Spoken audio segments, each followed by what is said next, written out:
News ವಿಶೇಷ ಸುದ್ದಿಗೆ ಸ್ವಾಗತ. ನಾನು ಪ್ರವೀಣ್. ಮಕ್ಕಳ ಗ್ರಾಮ ಸಭೆ ವೀಕ್ಷಕರೇ, ಇವತ್ತು ಗ್ರಾಮಗಳಲ್ಲಿ ಗ್ರಾಮ ಪಂಚಾಯಿತಿಯ ಸದಸ್ಯರ ಸಭೆಯೂ ಕೇಳಿದ್ದೀವಿ, ಅಧಿಕಾರಿಗಳ ಸಭೆಯೂ ಕೇಳಿದ್ದೀವಿ, ಶಾಸಕರ ಸಭೆಯೂ ಕೇಳಿದ್ದೀವಿ, ಗ್ರಾಮದಲ್ಲಿ ಸಾರ್ವಜನಿಕರ ಸಭೆಯೂ ಕೇಳಿದ್ದೀವಿ.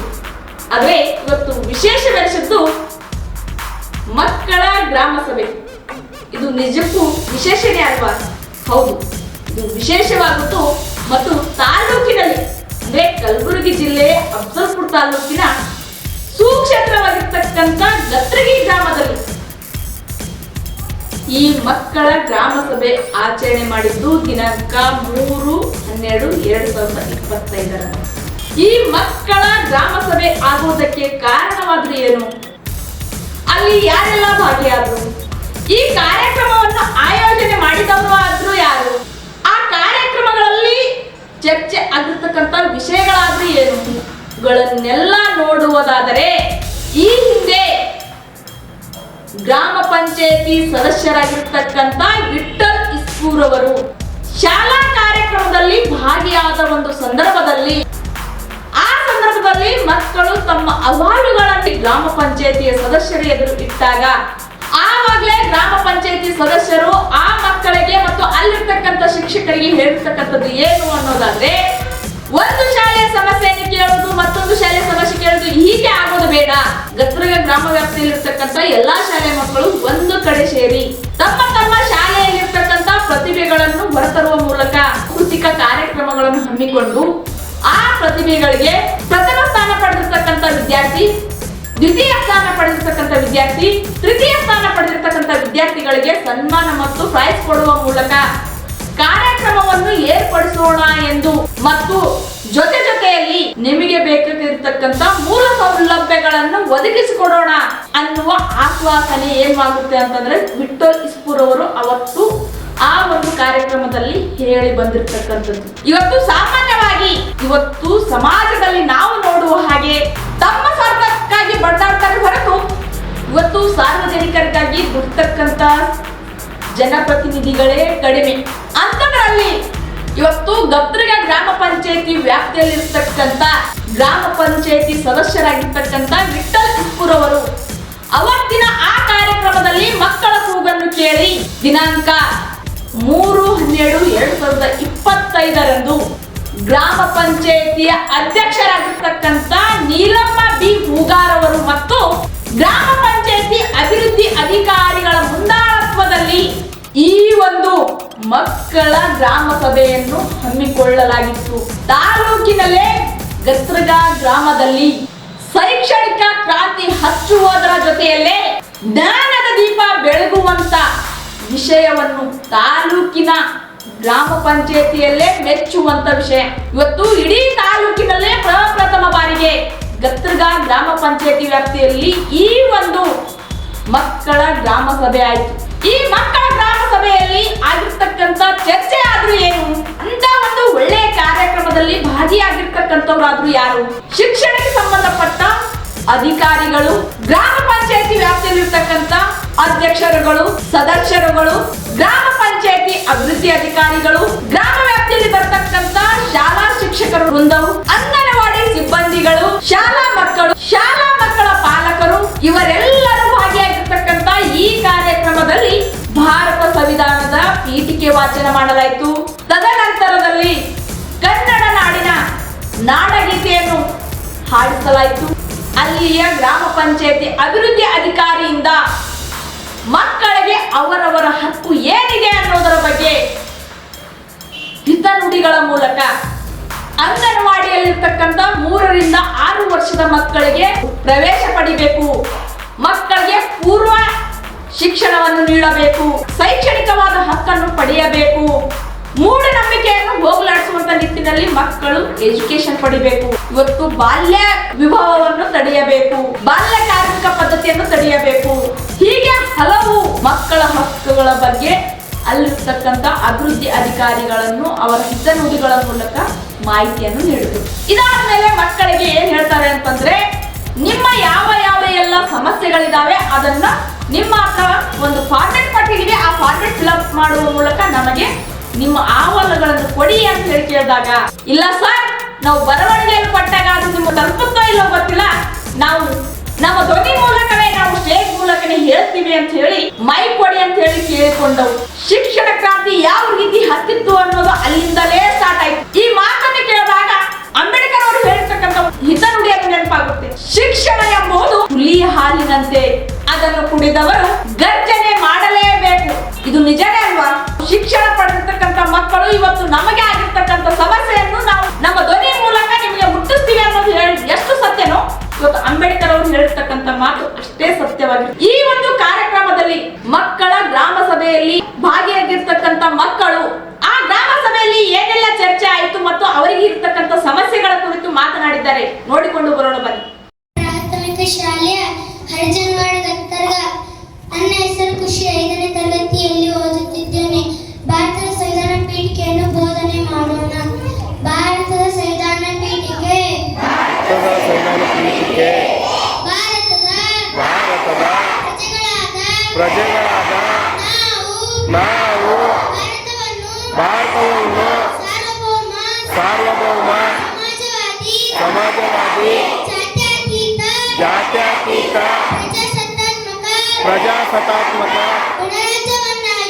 ಗಣರಾಜ್ಯವನ್ನಾಗಿ ರೂಪಿಸುವುದಕ್ಕಾಗಿ ಭಾರತದ ಎಲ್ಲ ಪ್ರಜೆಗಳಿಗೆ ಸಾಮಾಜಿಕ ಆರ್ಥಿಕ ಮತ್ತು ರಾಜಕೀಯ ನ್ಯಾಯವನ್ನು ವಿಚಾರ ಅಭಿವ್ಯಕ್ತಿ ನಂಬಿಕೆ ಧರ್ಮ ಮತ್ತು ಆರಾಧನೆಯ ಸ್ವಾತಂತ್ರ್ಯವನ್ನು ಸ್ಥಾನಮಾನ ಮತ್ತು ಅವಕಾಶಗಳ ಸಮತೆಯನ್ನು ದೊರೆಯುವಂತೆ ಮಾಡುವುದಕ್ಕಾಗಿ ವ್ಯಕ್ತಿ ಗೌರವ, ದೇಶದ ಏಕತೆ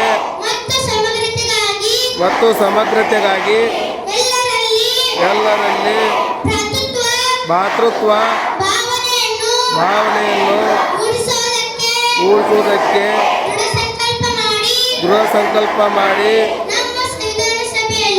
ನಮ್ಮ ಸಂವಿಧಾನ ಸಭೆಯಲ್ಲಿ 1949ನೇ ಇಸ್ವಿಯ ನವೆಂಬರ್ ತಿಂಗಳ 26ನೇ ದಿನದಂದು ಈ ಸಂವಿಧಾನವನ್ನು ನಮಗೆ ನಾವೇ ಅರ್ಪಿಸಿಕೊಂಡು ಅಂಗೀಕರಿಸಿ ಶಾಸನವಾಗಿ ವಿಧಿಸಿಕೊಂಡಿದ್ದೇವೆ. ಜೈ ಹಿಂದ್.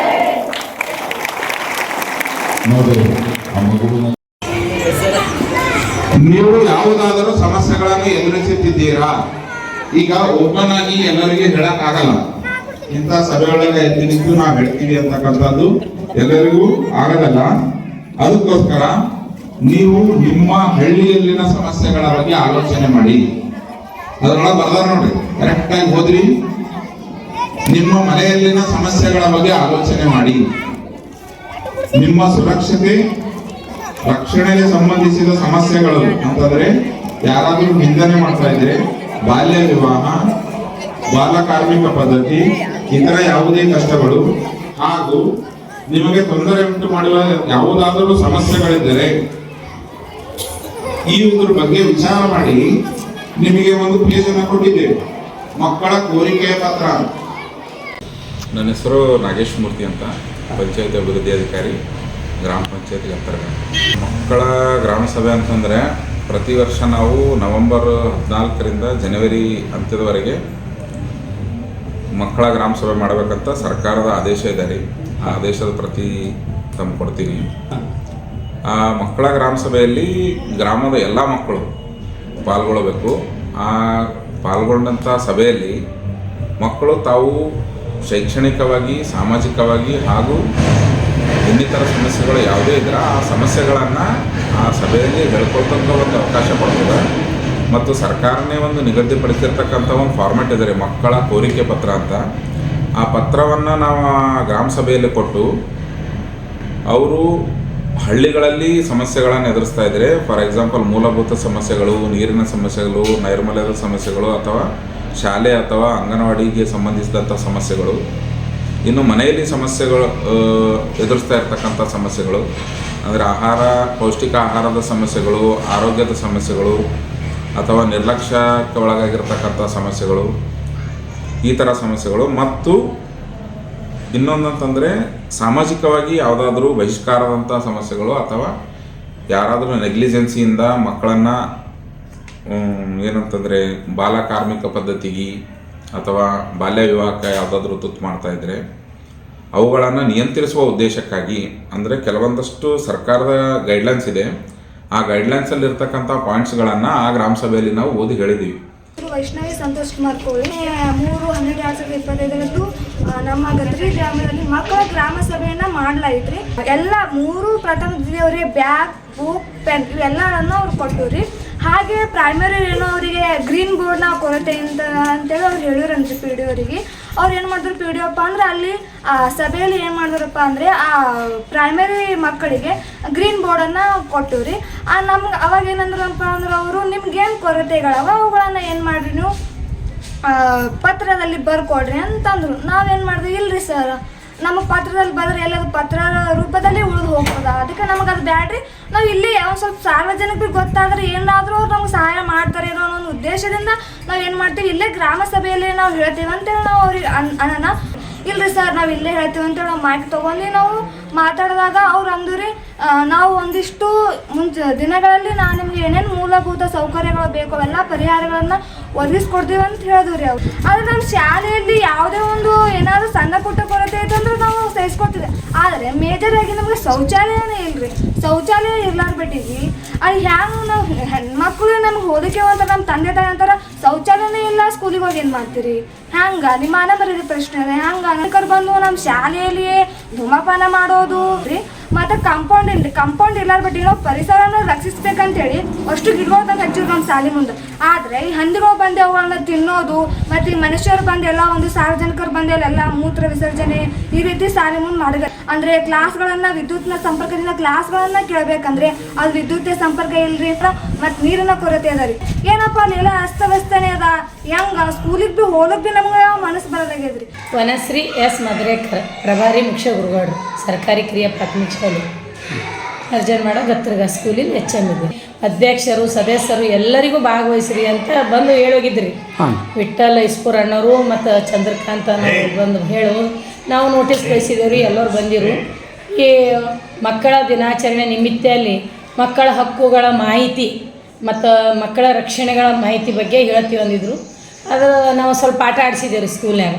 ಆ ಆಟ ಆಡಿಸಿದ್ರಲ್ಲಿ ನಮಗೆ ಅವ್ರು ಏನಂದ್ರೆ ಬಹುಮಾನ ಕೊಡ್ತೀವಿ, ನೀವು ಆಟ ಆಡಿಸಿ ಫಸ್ಟ್ ಸೆಕೆಂಡ್ ತೆಗೀರಂದಿರಿ, ತೆಗೆದಿದ್ದೀವಿ. ಇನ್ನೇ ಒಂದು ಕಾರ್ಯಕ್ರಮ ನಡೀತೀರಿ ಅಂತ ಗೌರ್ಮೆಂಟ್ ಕಡೆಯಿಂದ ರೀ. ಅದೇನಪ್ಪ ಅಂದ್ರೆ ಮಕ್ಕಳ ಗ್ರಾಮ ಸಭೆ ರೀ. ಅಲ್ಲಿ ನಮ್ಮ ಶಾಲೆಯಲ್ಲಿರೋ ಕುಂದುಕೊರತೆ ಮತ್ತು ಇವೆಲ್ಲ ಹೇಳ್ಕೊಂಡವ್ರಿ. ಮತ್ತು ಅದೇ ರೀತಿಯಾಗಿ ಆ ಫಂಕ್ಷನಲ್ಲಿ ನಮಗೆ ಕೆಲವೊಂದು ಪ್ರತಿಭೆಗಳು ನಮ್ಮಿಂದ ಹೊರ ಬರಲಿ ಅಂತ ಆಟಗಳನ್ನು ಆಡಿಸೋದು, ಹಾಡಗಳನ್ನು ಹಾಡಿಸೋದು, ಪ್ರಬಂಧ ಸ್ಪರ್ಧೆ ಈ ರೀತಿಯಾಗಿ ಹಲವಾರು ಸ್ಪರ್ಧೆಗಳನ್ನು ಮಾಡಿದ್ರಿ. ಅಲ್ಲಿ ನಾವು ಫಸ್ಟ್ ಬಂದವರು, ಸೆಕೆಂಡ್, ಥರ್ಡ್ ಬಂದವರಿಗೆ ಎಲ್ಲರಿಗೂ ಪ್ರೈಸ್ ಕೊಟ್ಟಿವಿ. ಇದೇ ರೀತಿ ಇದು ನಮ್ಮ ಗತ್ತರ್ಗದಲ್ಲಿ ಅಷ್ಟೇ ನಡೆದ್ರೆ ಅಲ್ಲ, ಇಡೀ ಪ್ರತಿ ಜಿಲ್ಲೆ ಪ್ರತಿ ತಾಲೂಕು ಎಲ್ಲ ಹಳ್ಳಿಗಳಲ್ಲಿ ನಡಿಬೇಕ್ರಿ. ಯಾಕಂದ್ರೆ ಮಕ್ಕಳಲ್ಲಿರುವಂಥ ಪ್ರತಿಭೆಗಳು ಹೊರ ಬರ್ಬೇಕ್ರಿ ಅಂತ ಕೇಳ್ಕೊತೀವ್ರಿ. ಇದು ನಮ್ಮ ಗದರ್ಗೆ ಶಾಲೆಯಲ್ಲಿ ಸೀಮಿತವಾಗದೆ ಎಲ್ಲ ಶಾಲೆಯಲ್ಲಿರುವಂಥ ಮಕ್ಕಳು ಎಲ್ಲರೂ ಹೊರ ಬರಬೇಕು, ತಮ್ಮ ಪ್ರತಿಭೆಗಳನ್ನು ಎತ್ತಿ ಹಿಡಿಬೇಕು ಅಂತ ಕೇಳ್ಕೊತೀವಿ. ಇಂಥ ಕಾರ್ಯಕ್ರಮಗಳು ಎಲ್ಲ ಕಡೆ ಆಗಬೇಕು ಅಂತ ನಮ್ಮ ಅಭಿಪ್ರಾಯ. ಯಾಕಂದರೆ ಆ ಕಾರ್ಯಕ್ರಮ ನೋಡಿದಾಗ ಮಕ್ಕಳಿಗೆ ಒಂದು ಬಹಳ ಪ್ರೋತ್ಸಾಹವನ್ನು ನೀಡಿದ್ದಕ್ಕಾಗಿ ಅವರಿಗೆ ನಾನು ನಮ್ಮ ಕಡೆಯಿಂದ ಭಾಳ ತುಂಬ ಹೃದಯದ ಧನ್ಯವಾದಗಳನ್ನು ಹೇಳ್ತೀನಿ. ಈ ಒಂದು ಸಂಪ್ರದಾಯ ಸಂಸ್ಕೃತಿ ನಮ್ಮ ತಾಲೂಕಿನ ಜಿಲ್ಲೆಯಾದ್ಯಂತ ಇದು ಹರಡಬೇಕು. ನಾವು ಮಕ್ಕಳಿಗೆ ಎಷ್ಟು ಹೆಚ್ಚು ಪ್ರೋತ್ಸಾಹವನ್ನು ನೀಡ್ತೀವೋ ಇದರಿಂದ ಮಕ್ಕಳ ಶೈಕ್ಷಣಿಕ ಪ್ರಗತಿ ಹೆಚ್ಚಾಗಲಿಕ್ಕೆ ಸಾಧ್ಯ ಆಗತ್ತೆ ಮತ್ತು ಪಾಲಕರಲ್ಲಿ ಒಂದು ತಿಳುವಳಿಕೆ ಅವೇರ್ನೆಸ್ ಮೂಡುತ್ತೆ. ಊರಿನ ಜನ, ಪ್ರಮುಖರು ಮತ್ತು ಪಾಲಕರು ಎಲ್ಲರೂ ಇದಕ್ಕೆ ಸಹಕಾರವನ್ನು ನೀಡಬೇಕು. ಇದರಿಂದ ಒಂದು ಶೈಕ್ಷಣಿಕ ವಾತಾವರಣ ನಿರ್ಮಾಣ ಆಗಲಿಕ್ಕೆ ಸಾಧ್ಯ ಆಗತ್ತೆ ಅಂತ ನನ್ನ ಅಭಿಪ್ರಾಯ. 10ನೇ ತರಗತಿಯಲ್ಲಿ ಓದುತ್ತಿದ್ದೇನೆ. ಸರ್ಕಾರ ಪ್ರೌಢಶಾಲೆ ಗತ್ರಗದಲ್ಲಿ ಓದುತ್ತಿದ್ದೇನೆ. ನಮ್ಮ ಸರ್ಕಾರದಿಂದ ಬರುತ್ತಿರುವ ಯಾವುದೇ ಸೌಲಭ್ಯಗಳನ್ನು ನಮ್ಮ ಶಾಲೆಯಲ್ಲಿ ದೊರೆಯುತ್ತಿಲ್ಲ. ಹಾಗಾಗಿ ಗ್ರಾಮ ಪಂಚಾಯತಿ ಸದಸ್ಯರುಗಳು, ಗಣ್ಯರು, ಹೋರಾಟಗಾರರು ಎಷ್ಟೋ ಜನಗಳಿದ್ದಾರೆ. ನಿಮ್ಮ ಕೈಲಾದಷ್ಟು ಸಹಾಯವನ್ನು ನಮ್ಮ ಸರ್ಕಾರಿ ಶಾಲೆಗೆ ಮಾಡಿಕೊಡುವಂತ ಕೇಳ್ತೀವಿ. ಹಾಗೆ ನಮ್ಮ ತಾಲೂಕಿನಲ್ಲಿ ಟೋಟಲ್ 28 ಗ್ರಾಮ ಪಂಚಾಯತಿ. ನಮ್ಮ ವಿಚಾರ ಏನಿತ್ತು, ಎಲ್ಲ ಪಂಚಾಯತಿ ಬೇರೆ, ನಮ್ಮ ಗತ್ತರಿಗೆ ಒಂದು ಪಂಚಾಯತಿ ಬೇರೆ ಅಂತ ತಿಳ್ಕೊಂಡು ನಾವು ಡೆವಲಪ್ಮೆಂಟ್ ಒಳಗೆ ಸ್ವಲ್ಪ ಒಂದು ಹೆಜ್ಜೆ ಮುಂದೆ ಹೋಗೋಣ ಅನ್ಕೊಂಡು ನಾವು ವಿಶೇಷ ಕಾರ್ಯಕ್ರಮ ಹಾಕೊಂಡು ಈ ಹೆಜ್ಜೆ ಇಟ್ಟಿದ್ದೇವೆ ಸರ್. ನಿನ್ನೆ ಹೆಜ್ಜೆ ಅದು ಮಕ್ಕಳ ಹಿತದೃಷ್ಟಿಯಿಂದ ಒಳ್ಳೆ ವಿಚಾರದಿಂದ ಅದು ಸಕ್ಸಸ್ಫುಲ್ ಆಯ್ತಂತ ಒಂದು ಮನಸ್ಸಿಗೆ ಖುಷಿ ಸರ್. ಇದೇ ತರ ಮಾದರಿ ಆಗಿವೆ ತಿಳ್ಕೊಂಡು ಎಲ್ಲಾ ಪಂಚಾಯತಿ ಒಳಗೆ ಇದೇ ತರ ಮಾಡ್ಕೋತಂದ್ರ ಇನ್ನು ಉತ್ತಮ ಮಟ್ಟದ ಶಿಕ್ಷಣ ಕೊಡಬಹುದು ಅಂತ ಹೇಳಿ ನಾನು ಅನಿಸಿಕೆ ಸರ್. ವೀಕ್ಷಕರೇ, ವಿಪರ್ಯಾಸದ ಸಂಗತಿ ಏನಂದ್ರೆ ಈ ಶಾಲಾ ಕಟ್ಟಡವನ್ನು ಇದೇ ವರ್ಷ 2025 ಉದ್ಘಾಟನೆ, ಅದು ಸಚಿವ ಪ್ರಿಯಾಂಕ ಖರ್ಗೆ ಅವರಿಗೆ ಉದ್ಘಾಟನೆಯನ್ನು ಹಾಕಿದ್ರು. ಆದ್ರೆ ಆ ಉದ್ಘಾಟನೆಗೆ ಸಚಿವ ಪ್ರಿಯಾಂಕ ಖರ್ಗೆ ಅವರು ಬರಲಿಲ್ಲ. ಇವತ್ತು ಕೇಳಿದ್ರೆ ಆ ಶಾಲೆ ಇನ್ನು ಒಂದೇ ವರ್ಷದಲ್ಲಿ, ಅಂದ್ರೆ ಇನ್ನೂ ಕಟ್ಟಡವಾಗಿ ಇದೇ ವರ್ಷದಲ್ಲಿ ಸೋರ್ತಾ ಇದೆ ಅನ್ನೋದು ಮಾಹಿತಿಗಳಿದಾವೆ. ಇಡೀ ತಾಲೂಕಿಗೆ ಗೊತ್ತಿರ್ತಕ್ಕಂಥ ವಿಚಾರ ಕೂಡ ಹೋಗಿ ಒಂದು ಕ್ರಿಯಾ ಯೋಜನೆ ರೂಪಿಸಬೇಕಾದ್ರೆ ವ್ಯವಸ್ಥಿತವಾದ ಮೂಲ ಸೌಕರ್ಯಗಳ ಬಗ್ಗೆದಾಗೂ ಯೋಚನೆ ಮಾಡಿ ಈ ಕ್ರಿಯಾ ಯೋಜನೆಯನ್ನು ರೂಪಿಸಬೇಕಾಗಿತ್ತು. ಆ ಒಂದು ಯೋಜನೆ, ಆ ಕ್ರಿಯಾ ಯೋಜನೆ ಹಾಕಿರ್ತಕ್ಕಂಥ ಜೈ ಅವರಿಗೂ ಗೊತ್ತಾಗ್ಬೇಕಾಗಿತ್ತು. ಅದು ಯಾವ ಮಕ್ಕಳು ಶಾಲೆಗೆ ಹೋಗ್ತಾರೆ, ಅಲ್ಲಿ ಯಾವ ಮಕ್ಕಳು ಶಾಲೆ ಕಲಿತಾರೆ, ಎಷ್ಟು ಪ್ರಾಯದ ಮಕ್ಕಳು ಇದ್ದಾರೆ ಅನ್ನೋದು ಗೊತ್ತಿದ್ದು ಅವರು ಒಂದು ಮೂಲಭೂತ ಸೌಕರ್ಯವಿಲ್ಲದೆ ಬರೀ ಶಾಲಾ ಕೋಣೆ ಕಟ್ಟಡ ಮಾಡಿದ್ರೆ ಸಾಕಾಗುತ್ತಾ? ಇಲ್ಲಿ 7ನೇ ತರಗತಿಯಿಂದ 10ನೇ ತರಗತಿವರೆಗೆ ಇರ್ತಕ್ಕಂಥ ಮಕ್ಕಳು ಓದ್ತಾ ಇದ್ದಾರೆ. ಶೌಚಾಲಯ ವ್ಯವಸ್ಥೆಯನ್ನು ಬೇಕಾಗುತ್ತೆ ಅನ್ನೋದು ಇದು ಪರಿಜ್ಞಾನ ಇಲ್ಲದೆ ಇರ್ತಕ್ಕಂಥ ಅಧಿಕಾರಿಗಳ ನೀವು ಅಲ್ಲ. ಅಷ್ಟೇ ನಮ್ಮ ರಾಜಕಾರಣಿಗಳಿಗಾದ್ರೂ ಗೊತ್ತಾಗ್ಬೇಕಾಗಿತ್ತು ಇಲ್ಲಿ ಮಕ್ಕಳಿಗೆ ಶೌಚಾಲಯ ಬೇಕು ಅನ್ನೋದು. ಇದು ತಾಲೂಕಿನ ದುರಂತವಲ್ಲದೆ ಮತ್ತಿನ್ನೇನು ಅನ್ನೋದು ಪ್ರಶ್ನೆ ಆಗ್ತಾ ಇದೆ ಅಲ್ರಿ. ನಮ್ಮ ತಾಲೂಕಿನ ರಾಜಕಾರಣಿಗಳಿಗೆ ನಾಚಿಕೆ ಆಗ್ಬೇಕು. ಇವತ್ತು 7ರಿಂದ 10ನೇ ತರಗತಿಯಲ್ಲಿ ಓದ್ತಕ್ಕಂಥ ಮಕ್ಕಳಿಗೆ ಶೌಚಾಲಯ ಕಲ್ಪಿಸಿಕೊಡಲ್ಲ ಅಂತಂದ್ರೆ ಯಾಕೆ ಶಾಲೆ ಕಟ್ಟಡ ಮಾಡ್ಬೇಕು? ನೇಮಕ ವ್ಯವಸ್ಥೆಯಲ್ಲಿ ಈ ಕಟ್ಟಡ ಮಾಡಿದ್ರ ಅಲ್ಲಿರ್ತಕ್ಕಂಥ ಮಕ್ಕಳು ಹೇಳ್ತಾ ಇದ್ದಾರೆ ಶೌಚಾಲಯ ವ್ಯವಸ್ಥೆ ಇಲ್ಲ, ನಾವು ರೌಂಡ್ ಅಲ್ಲಿ ಎಲ್ಲರೂ ಒಂದು 4-5 ಜನ ರೌಂಡ್ ಅಲ್ಲಿ ಇತ್ತು, ಆಮೇಲೆ ನಾವು ಶೌಚ ಮಾಡ್ತೀವಿ ಅಂತ ಹೇಳಿ. ಇದು ನಾಚಿಕೆಗೇಡಿನ ಸಂಗತಿನೇ ಅಲ್ವಾ? ನಮ್ಮ ತಾಲೂಕಿನ ಶಾಸಕರು ಶಿಕ್ಷಣ ಪ್ರೇಮಿ ಅನಿಸ್ಕೊಂಡವರು ಇದ್ರ ಬಗ್ಗೆ ನಿಗಾ ವಹಿಸಬಾರ್ದ? ಅಲ್ಲ ಸರ್, ಇವತ್ತು ನಿಮ್ಮ ಮಕ್ಕಳು ಏನಾದ್ರೂ ಅಂತ ಶಾಲೆಯಲ್ಲಿ ಕಲಿತಾ ಇದ್ರೆ ನೀವು ಹಾಗೆ ಬಿಡ್ತಾ ಇದ್ರಾ? ಜೈ ಅವರೇ, ನೀವು ಆ ಶಾಲೆಯ ಕಟ್ಟಡ ನಿರ್ಮಾಣಕ್ಕೆ ನೀವೇ ಮುಂದಾಳತ್ವ ಇರುತ್ತೆ. ಎಲ್ಲಿ ಏನ್ ಬರ್ಬೇಕು, ಯಾವ ರೀತಿ ಕಟ್ಟಡ ಆಗ್ಬೇಕು, ಮೂಲ ಸೌಲಭ್ಯ ಏನ್ ಬೇಕು ಅನ್ನೋದು ನಿಮ್ಗೆ ಗೊತ್ತಿರ್ಬೇಕು. ಒಂದು ವೇಳೆ ನಿಮ್ಮ ಮನೆಯ ಮಕ್ಕಳು ಆ ಶಾಲೆಯಲ್ಲಿ ಓದ್ತಾ ಇದ್ರೆ ನೀವು ಹೀಗೆ ಕಟ್ಟಡ ಮಾಡ್ತಾ ಇದ್ರ? ಜೈ ಅವರೇ, ಇಲ್ಲಿ ಸಂಜೆ ಆದ್ರೆ ಸಾಕು ಆ ಶಾಲೆಯಲ್ಲಿ ಅನೈತಿಕ ಚಟುವಟಿಕೆ ನಡೀತಾವ ಅನ್ನೋದು ಮಾಹಿತಿಗಳಿದ್ದಾವೆ. ಅದಕ್ಕೆ ವ್ಯವಸ್ಥಿತವಾದ ಗ್ರೌಂಡ್ ಇಲ್ಲ. ಹಾಗಿದ್ಮೇಲೆ ಅರ್ಧಂಬರ್ಧ ಕಟ್ಟಡ ಮಾಡೋದೇಕೆ? ಹೇಗೆ ಮುಂದಿನ ದಿನಗಳಲ್ಲಿ ನಮ್ಮ ಅಫಜಲ್ಪುರ ತಾಲೂಕಿನ ಶಾಸಕರಾಗಿರ್ತಕ್ಕಂಥ ಶ್ರೀಮಾನ್ಯ MI ಪಾಟೀಲ್ ಅವರಾಗಿರ್ಬೋದು, ಗ್ರಾಮ ಪಂಚಾಯತಿ ವ್ಯಾಪ್ತಿಯಲ್ಲಿರ್ತಕ್ಕಂಥ ಸದಸ್ಯರುಗಳು, ಅಧ್ಯಕ್ಷರು, ಅಭಿವೃದ್ಧಿ ಅಧಿಕಾರಿ, ತಾಲೂಕು ಪಂಚಾಯತಿ ಇಒ ಅವರು ಅದರ ಬಗ್ಗೆ ಗಮನ ಹರಿಸಿ ತಾಲೂಕು ಪಂಚಾಯತಿ ಅನುದಾನವೂ ಇರುತ್ತೆ, ಗ್ರಾಮ ಪಂಚಾಯತಿ ಅನುದಾನವೂ ಇರುತ್ತೆ. ಒಂದು ಶೌಚಾಲಯ ನಿರ್ಮಾಣ ಮಾಡಕ್ಕಾಗಲ್ಲೇನ್ರಿ? ತಾಲೂಕಿಗೆ ಕೋಟ್ಯಾಂತರ ಬಜೆಟ್ ತಂದಿದ್ದೀನಿ ಅಂತ ಹೇಳ್ತಾ ಇದ್ದೀರಿ, ಅಭಿವೃದ್ಧಿ ಮಾಡಿದ್ರೆ ಅಂತ ಹೇಳ್ತಾ ಇದ್ದೀರಿ. ಇದೇನಾ ಅಭಿವೃದ್ಧಿ ನಿಮ್ದು? ಅರ್ಧಂಬರ್ಧ ಕಟ್ಟಿ ಇಡೀ ತಾಲೂಕಿನಲ್ಲಿ ಕೆಲಸ ಮಾಡಿರ್ತಕ್ಕಂಥದ್ದೇ ಇದೇನೆ. ನೀವು ಯಾರಿಗೆ ಲಾಭ ಮಾಡ್ಕೊಡ್ತಾ ಇದ್ದೀರಿ ಅಂತಂದ್ರೆ ಕಾಂಟ್ರಾಕ್ಟರ್ಗಳಿಗೆ ಲಾಭ ಮಾಡ್ಕೊಡ್ತಾ ಇದ್ದೀರಿ ಶಾಸಕರೇ. ಬರೀ ಕಾಂಟ್ರಾಕ್ಟರ್ಗಳಿಗೆ ಕೆಲಸ ಕೊಡ್ತಾ ಇದ್ದೀರಿ, ಅರ್ಧಂಬರ್ಧ ಕಟ್ಟಡ ಮಾಡ್ತಾರೆ, ಅವರ ಲಾಭಕ್ಕಾಗಿ ಕಟ್ಟಡ ಮಾಡ್ತಾರೆ, ಅದನ್ನು ಮುಗಿಸ್ಕೊಂಡು ಹೋಗ್ತಾರೆ. ಅಲ್ಲಿ ಅನುಭವಿಸೋರು ಶಾಲಾ ಮಕ್ಕಳು, ಸಾರ್ವಜನಿಕರು ಮತ್ತೆ ನಿಮ್ಮನ್ನ ಪ್ರಶ್ನೆ ಮಾಡ್ಬೇಕು. ನಮ್ಮಂತ ಮಾಧ್ಯಮಗಳ ಮೂಲಕ ನಿಮ್ಗೆ ಪ್ರಶ್ನೆ ಮಾಡಿದಾಗ ಆವಾಗಲೇ ಎಚ್ಚೆತ್ಕೊಳ್ಳೋದು, ಹೌದು ಇದು ಅರ್ಧಂಬರ್ಧ ಆಗಿದೆ ಅಂತ. ಯಾಕೆ ನಿಮ್ಗೆ ಗೊತ್ತಾಗಲ್ವಾ? ಗತ್ತರ್ಗ ಗ್ರಾಮದ ಶಾಲೆ ಇದೇ ವರ್ಷದಲ್ಲಿ ಕಟ್ಟಡವಾಗಿ ಸೋರ್ತಕ್ಕಂಥ ಮಾಹಿತಿ ಇಡೀ ತಾಲೂಕಿಗೆ ಗೊತ್ತಿರ್ತಕ್ಕಂಥ ವಿಚಾರ. ಅದೇ ಗ್ರಾಮದಲ್ಲಿ ಮತ್ತೊಂದು ಪ್ರೈಮರಿ ಸ್ಕೂಲ್ ನಿರ್ಮಾಣವಾಗ್ತಕ್ಕಂಥ ಮಾಹಿತಿಗಳಿದ್ದಾವೆ. ಹಾಗಿದ್ಮೇಲೆ ಆ ಶಾಲೆಗಾದ್ರೂ ಮೂಲ ಸೌಕರ್ಯಗಳನ್ನು ಒದಗಿಸುವಂತ ನಿಟ್ಟಿನಲ್ಲಿ ಕಟ್ಟಡವಾಗಲಿ ಅನ್ನೋದು ಒಂದು ಉದಂತ ನ್ಯೂಸ್ನ ಆಗ್ರಹ.